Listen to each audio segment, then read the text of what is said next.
ఇప్పుడు కొన్ని express update వార్తలు. సార్వత్రిక ఎన్నికల ప్రచారంలో భాగంగా వైఎస్ఆర్ కాంగ్రెస్ పార్టీ గురువారం సాయంత్రం తిరుపతి గ్రూప్ థియేటర్స్ వద్ద నిర్వహించిన బహిరంగ సభ జనసంద్రంగా మారిపోయింది. తిరుపతి నలుమూలల నుంచి సభకు పోటెత్తారు. ఎటు చూసినా జనమే. ఇసుకేస్తే రాళ్లనంతగా జనం చేరుకున్నారు. వైఎస్ఆర్ కాంగ్రెస్ పార్టీ శ్రేణులు, అభిమానులు జెండాలు చేతపూని పెద్ద ఎత్తున ప్రదర్శనగా కదలి వచ్చారు. Gandhi road, TUDA road, Tilak road, Korlagunta, Tiruchanur వైపు నుంచి భారీ ప్రదర్శనగా విచ్చేశారు. దీంతో నగర రోడ్లు జన ప్రవాహాన్ని తలపించాయి. జై జగనన్న, జై భూమన కరుణాకర్ రెడ్డి, జై భూమన అభినయ్, జై గురుమూర్తి నినాదాలతో తిరుపతి హోరెత్తింది.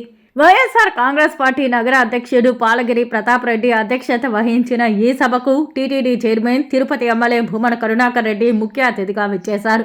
బహిరంగ సభకు విచ్చేసిన అశేష జనాన్ని ఉద్దేశించి TTD chairman, Tirupati MLA Bhumana Karunakar Reddy, YSR Congress party Tirupati MLA అభ్యర్థి భూమన అభినయ్, పార్లమెంట్ అభ్యర్థి గురుమూర్తి, నగర మేయర్ శిరీష తదితరులు ప్రసంగించారు.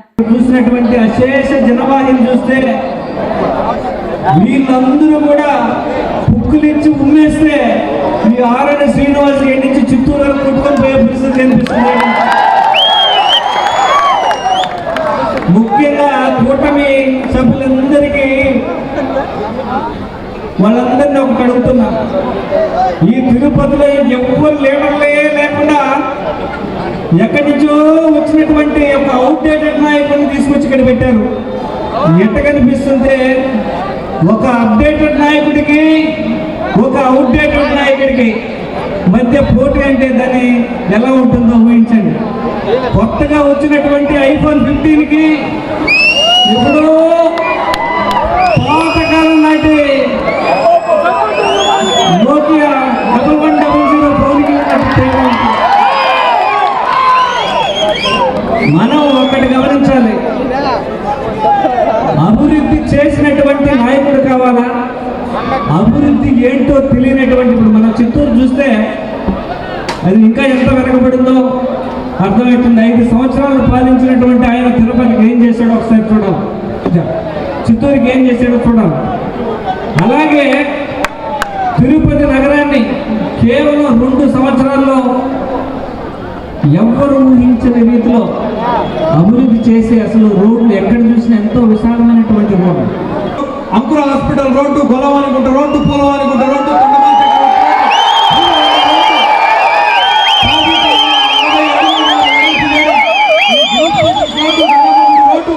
పక్కనే గూపు రోడ్డు 40 అడుగుల రోడ్డు, భవానీ నగర్ 40 అడుగుల రోడ్డు, చెన్నారెడ్డి కాలనీ శ్మశాన 40 అడుగుల రోడ్డు, అలానే ఎస్పీ స్కూల్ 40 అడుగుల రోడ్డు, ఆఖరికి ఎంఆర్పల్లి కూడా నేరుగా పద్మావతి మహిళా యూనివర్సిటీతో కలిపేటటువంటి సీతమ్మ 20 అడుగుల రోడ్డును పూర్తి చేశాం.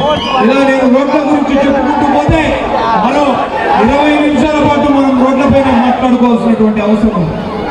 ఈరోజు రోడ్లే కాకుండా అనాదిగా తిరుపతిలో ఉన్నటువంటి అతి ప్రధానమైన సమస్య 170 ఎకరాల్లో 22 కింద నలుగుతున్నటువంటి సర్వే నెంబర్లన్నింటినీ కూడా లిఫ్ట్ చేసి 7,500 మందికి శాశ్వత ఆర్టీఎఫ్లు కల్పించారు. 130 ఎకరాల భూమిలో ఉన్నటువంటి 22 ఏళ్ళు కూడా లిఫ్ట్ చేయబోతున్నాం. ఇవన్నీ కూడా ఎప్పుడో 40 ఏళ్ల కిందట చేయాల్సినటువంటి పనులు. ఈరోజు కూటమి అభ్యర్థి అయినటువంటి అరణి శ్రీనివాసులు గారితో తిరుగుతున్నటువంటి నాయకులందరికీ ఈ విషయం బాగా తెలుసు. కానీ ఒక 36 ఏళ్ల యువకుడు, తలపండిన రాజకీయ నాయకుడు కూడా తిరుపతిలో చేయలేని పనిని 1.5 సంవత్సర కాలంలోనే పూర్తి చేశాడన్నటువంటి అక్కసుతో, ఈర్ష్యతో, ద్వేషంతో, అసూయతో వాళ్ళు నలిగిపోతున్నారు. విధంగా తిరుపతి ఈ 5 సంవత్సరాల్లో ముఖ్యంగా కౌన్సిల్ ఏర్పడిన తర్వాత గత 3 సంవత్సరాల్లో స్మార్ట్ సిటీ కింద శ్రీనివాస సేతు ఫ్లైఓవర్ అయితే ఏమి, కచ్చపి ఆడిటోరియం, వినాయక్ సాగర్ డెవలప్మెంట్ కానీ, అట్లాగే master plan roads implementation, road widening. ఇప్పుడు మనం ఇక్కడ పెద్ద బహిరంగ సభ ఏర్పాటు చేస్తున్నాం అనుకున్నామంటే డెఫినెట్ గా నేను ఈ కాపీలో ఉన్నటువంటి కోడలుగా చెప్తున్నాను, డెఫినెట్ గా ఎవరు ఊహించడం కూడా లేదు. అటువంటి widening of master plan, widening of roads, తర్వాత slip roads, free lefts, circle development, ఇలా ఎన్నో అనేక అభివృద్ధి కార్యక్రమాలు తిరుపతిలో మనం చూసామంటే ఆ ఘనత ఒక అభినయ్ రెడ్డి గారిదే. ఆ అభివృద్ధిలో మా కౌన్సిల్ సభ్యులు, కార్పొరేటర్స్ అందరం కూడా భాగస్వాములు అయ్యామంటే మేమందరం కూడా అదృష్టవంతులుగా భావిస్తున్నాం.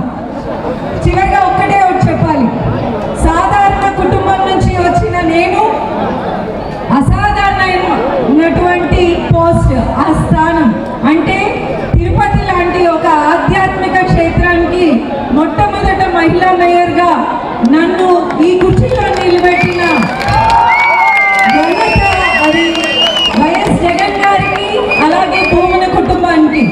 ముఖ్యంగా నేను చెప్పాలి, ఇవాళ నేను మేయర్గా అవడానికి కారణం అభినయ్ గారి పాత్ర ఎంతో ఉంది. అట్లాగే జనరల్ మహిళకు కేటాయించినటువంటి మేయర్ స్థానాన్ని బీసీ మహిళ అయినటువంటి నాకు, యాదవ్ సామాజిక వర్గానికి చెందినటువంటి నాకు కట్టబెట్టారంటే అది గౌరవం ఇచ్చినట్ట లేక అవమానించినట్ట? కాబట్టి విజ్ఞత ఉన్నటువంటి తిరుపతి ప్రజలందరూ కూడా ఆలోచించాలి. రూపాయలు ఇవ్వమని మేము అడిగితే ఆ స్నేహితుడు హ్యాంగర్ కు తగిలించినటువంటి ప్యాంటులో 2 రూపాయలు దొంగతనం చేసి, తన జోబులో 2 రూపాయలు ఉన్నా కూడా చంద్రబాబు నాయుడు దొంగతనం చేసి నా చేతిలోనే పెట్టాడు అన్న విషయాన్ని మీకు అందరికీ తెలియజేస్తున్నాను.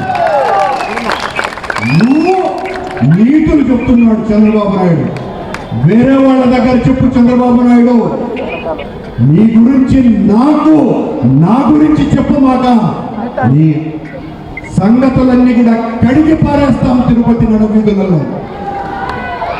ఇక మరో ముఖ్యమైన విషయం,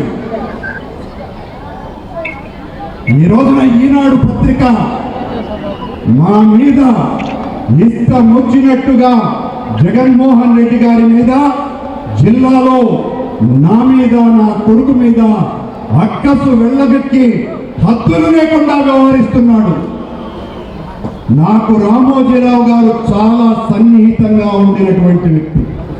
నేను దాదాపు 15-20 సార్లకు పైగా ఆయన్ను కలిసి గంటల కొద్దీ మాట్లాడినటువంటి వ్యక్తిని. జగన్మోహన్ రెడ్డిని, ఆయనను అనుసంధానం చేయడానికి ఒక రోజు నేను వెళితే జగన్మోహన్ రెడ్డి గారు, నేను కూడా వెళ్ళటం కూడా జరిగింది. మళ్ళీ కలిసినప్పుడు ఈ ముసలి గుంట నక్క రామోజీరావు, కరుణాకర్ రెడ్డి గారు 2,000 కోట్ల రూపాయలు జగన్మోహన్ రెడ్డి దగ్గర నాకు ఇప్పిస్తే మొత్తం ఈనాడంతా మీ గురించే రాసేస్తూ ఉంటామని చెప్పిన మాట వాస్తవం కాదా అని అడుగుతున్నా. దీనికోసం నేను ఏ ప్రమాణికాయగా సిద్ధంగా ఉన్నా. అదే రామోజీరావు వాళ్ళ బిడ్డల మీద, మన